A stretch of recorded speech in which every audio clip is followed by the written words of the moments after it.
Yo, what's up guys? We're finally taking a look at the most sold Battlefield game, Battlefield 1. This juggernaut in the series came out back in 2016 on the Xbox One and PS4. Games like this made that gaming era seem better than it was. This was made by DICE and published by EA, a publisher you normally want to avoid, but we're looking at a Battlefield game that was seemingly the last of its breed. Is Battlefield 1 the classic everyone says it is, and does it still hold up? Or is it overrated? Let's find out. If you're old school like me, then you know I have to start with the campaign, then the multiplayer, but I know how some of you are, so there's a timestamp if you want to get straight into the multiplayer, but this is a campaign you shouldn't ignore, so if you're extra cool, let's get into it. Man, I'm sure you can already tell how strong the introduction is. It just shows you how great the presentation, gameplay, graphics, and the soundtrack are right away.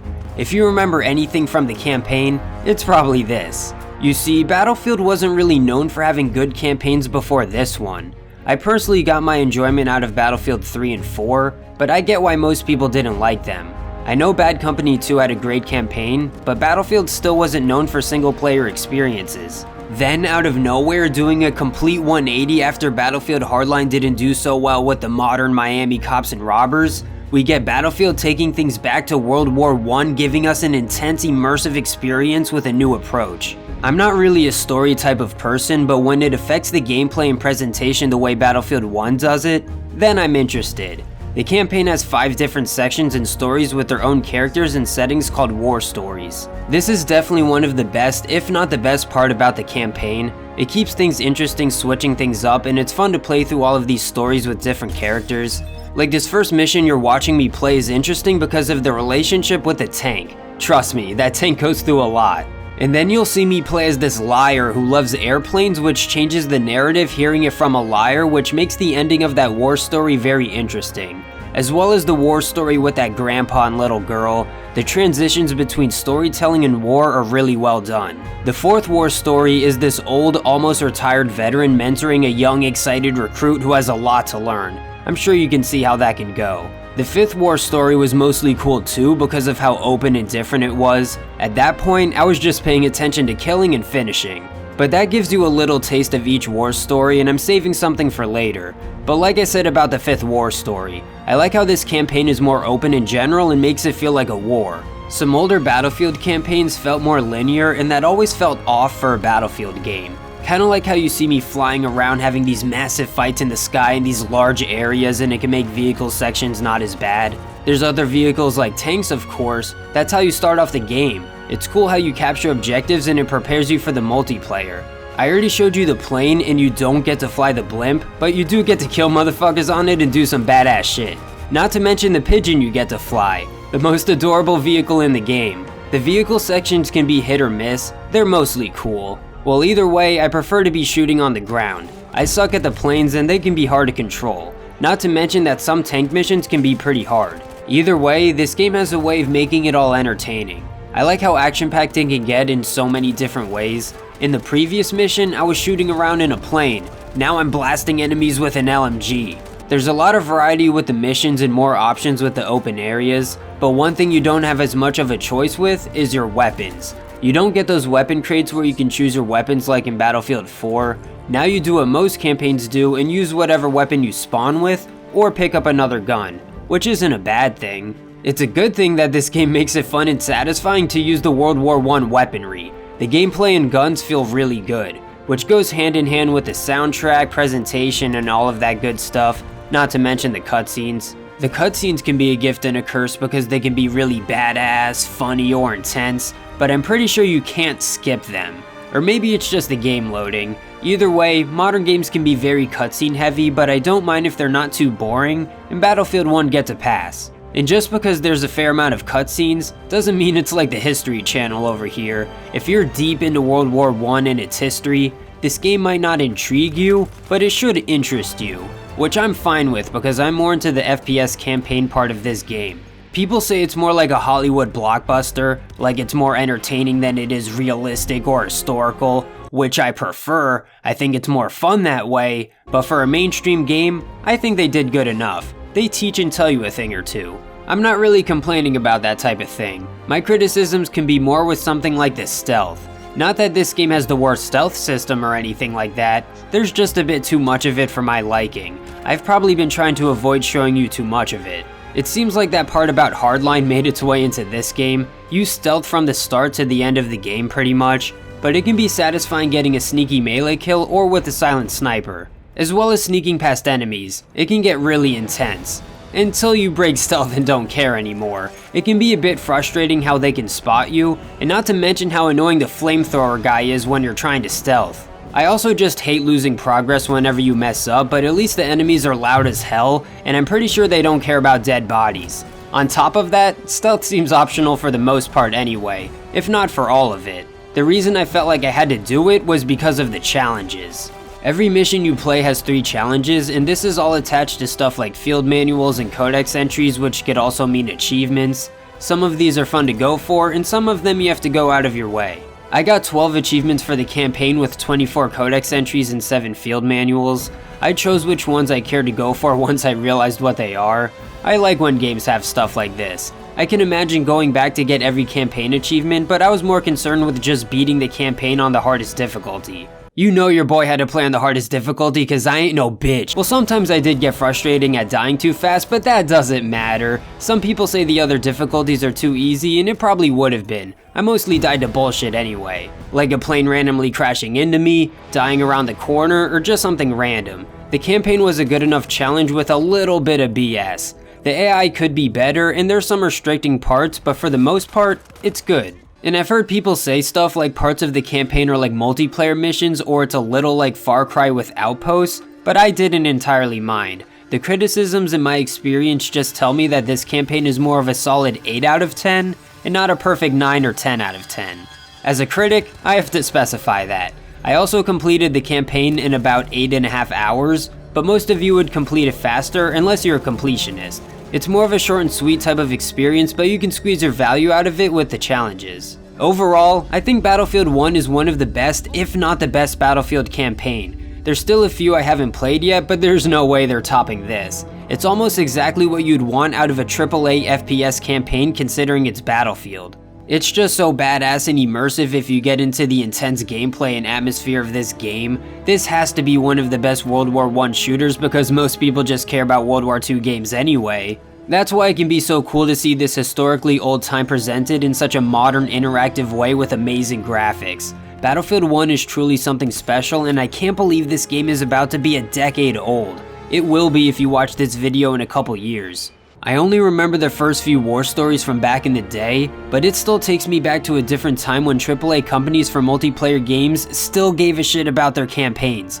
Then there's 2042. To me, Battlefield 1 and around that time was the last great gaming era in my opinion, until things got all messed up with battle royales. Well, when a battle royale game dies, a campaign will always live on. Be sure to play through Battlefield 1's amazing campaign for nostalgia, or if you've been missing out. I've been trying to show you the gameplay in order without too many spoilers, but it's worth playing yourself just to see that final cutscene. Not to mention the free gun you get from multiplayer. Speaking of multiplayer, let's get into what Battlefield is known for. Alright guys, here we are a few months later with 100 hours of playtime. It's been quite the journey and man, this game takes me back. I have so many good memories playing with my friends, but are you able to recreate those memories? Is Battlefield 1's multiplayer actually worth playing? First, let's go over something that you can't deny, and that's the player count. It doesn't matter if you're watching this video this year or in a couple years because I'm willing to bet that the player count will be just fine. Consistently having thousands of players since being released on Steam in 2020, I'm sure it's fine on every platform, but I'm happy to say that Battlefield 1 is the oldest Battlefield that still has a strong player base. Battlefield 4 isn't too bad, but it gets real low at Battlefield 3 and Hardline. Something that helps keep and maintain your player base is not being too expensive. I wish Activision would take notes, but this game is only a couple dollars on sale, might even go down to $1 one day. It's such a low price to try this game out, and not to mention the DLCs. All of these are pretty cheap on sale. I was even able to get some of these for free over the years. Either way, when you buy this game, you get the premium edition, so you get all of the DLC maps, guns, and a bunch of loot boxes. It's damn near overwhelming how many loot boxes they give you, but it's a nice start to the multiplayer. You have a bunch of guns to play with and maps to discover. I love using a bunch of different weapons trying to unlock all of them. At 100 hours, I have most of them, which is surprising for me because so far this is the only Battlefield that I enjoy every class. My favorites are Medic and Support so I can help the team and get a bunch of points, but I also like Assault for its guns, and this has my favorite sniping in a Battlefield game so far. Even if you unlock every gun for every class, there's a ton of challenges and codex entries for you to complete, but it might take you a few hundred or 1,000 hours. I know it might sound overwhelming, but it's not. You just get rewarded for experimenting and playing long term. Which is good because as someone who prefers as playing infantry, I enjoy all the different ways of playing, including the vehicles. This is World War I, so don't expect anything like Battlefield 4 or 2042 with the vehicles, but you can still do your thing if you know what you're doing. It's more balanced, so I don't see as many try-hard vehicle sweats like in older Battlefield games. They still exist, but they're easier to avoid in a good lobby.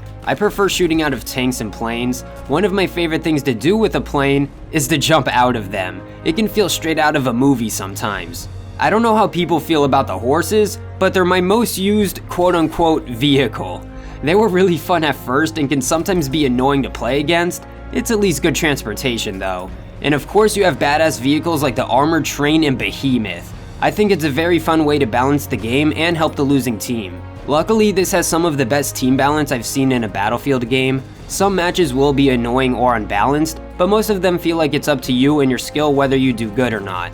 Some maps can be more open to this unbalanced or annoying gameplay, but overall I really like the maps. I'm sure I'll get some of these wrong, but some of my favorites are Amiens, Ballroom Blitz, Argonne Forest, and the DLC's introduced crazy maps like Fort, Achi Baba, and other great maps like Verdun Heights, but this is the type of game where I have my strong favorites, but I'm open to pretty much all of the maps. Sure, I don't usually feel like playing on Sinai Desert, but it's not a bad map. None of them seem to be. But speaking of that desert, how can I not mention the badass weather effects? I experienced my first sandstorm at 30 hours and it felt insane. I like how it doesn't happen often, so it feels more special when it does. I admit, the fog can be annoying sometimes, especially if you're trying to snipe, but it's one of those things I think that adds more to the game and switches things up.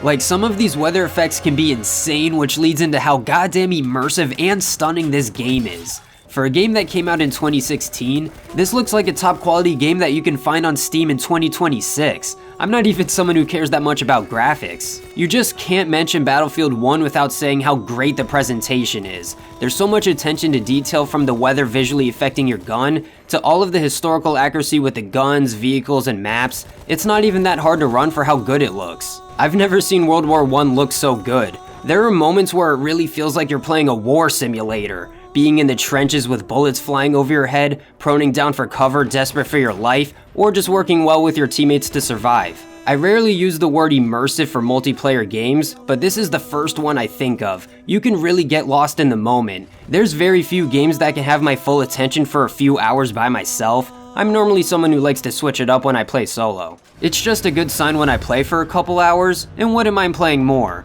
Something that helps with this is how good the gameplay feels. Like, the guns feel so satisfying and has better gunplay than every Battlefield before it, in my opinion. I just like how the guns control more than Battlefield 3 or 4, even though I like the gameplay in those games. It just feels so smooth and right in this game. That's partially why I like the sniping so much. I'll admit, I'm not the best, but with gameplay like this, it feels like I am. I think I do pretty good as a casual, long-time Battlefield player.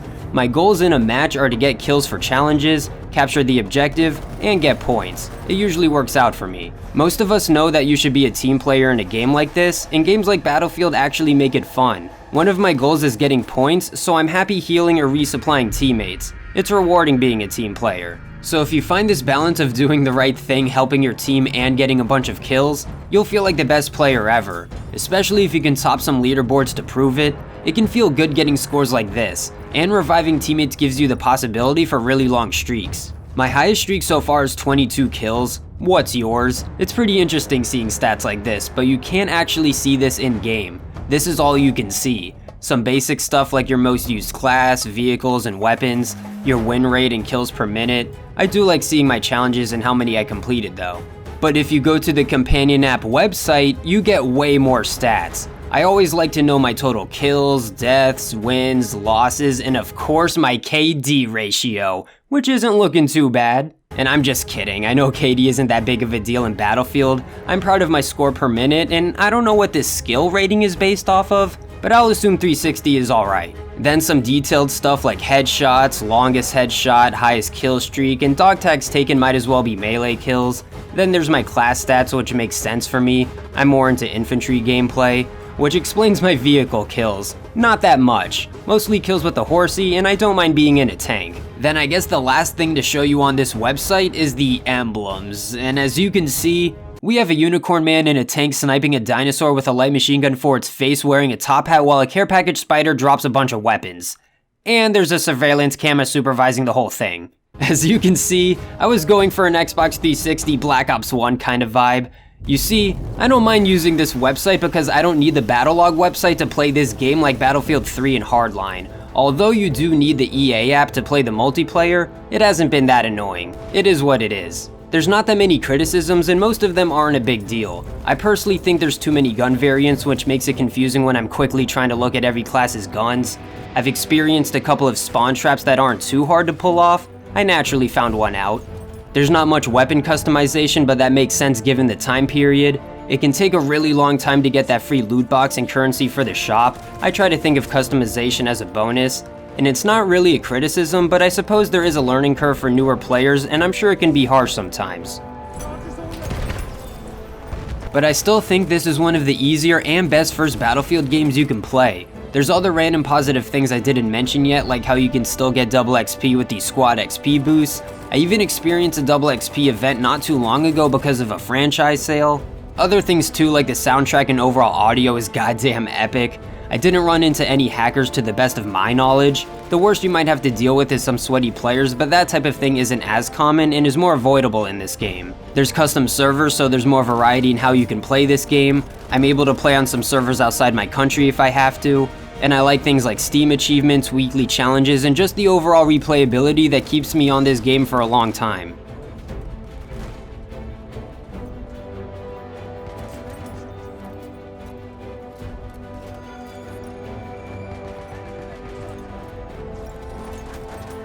Battlefield 1 is truly one of the best Battlefield games, one of the greatest multiplayer shooters, and quite possibly the best World War I game of all time. If you couldn't tell by now, yes, I think this game is still worth playing. It's crazy how this game is almost a decade old as I'm making this, and older than a decade in 2026, but it just hits that mark of feeling timeless and never getting old. I think this is the oldest Battlefield game that'll stay alive. I'll be sure to remind you in 2036. Not to mention that I reviewed this game back in 2016, and it's very nostalgic and mind-blowing seeing the evolution from that video to this one. I was still pretty based. It's also funny and cool remembering how much I liked this game back then and that I basically fell in love with it all over again. Like, I would marry this Battlefield game if I had to. This is my favorite game in the series. Well, I might cheat on it for Battlefield 4 or one of the ones I didn't play yet, like Battlefield 5, but other than that, this is the only Battlefield game that I need. Let me know if you guys feel the same way or if you disagree. Right now I'm showing you my favorite comments from my last Battlefield review, which was Hardline. I plan on reviewing Battlefield 5 at some point. I never played it yet, so be sure to drop a comment if you want a chance to be on the big screen. I do pick my favorite comments. It's not random. I appreciate any and all of your support. But thank you guys for watching and making it this far. You should consider subscribing and watching my other Battlefield reviews. I'm excited for Battlefield 5. But Battlefield 1 might just be the peak or the last legendary Battlefield game. Either way, it'll always be there for us and remind me why Battlefield is one of the best FPS games ever. Thanks for watching. Peace.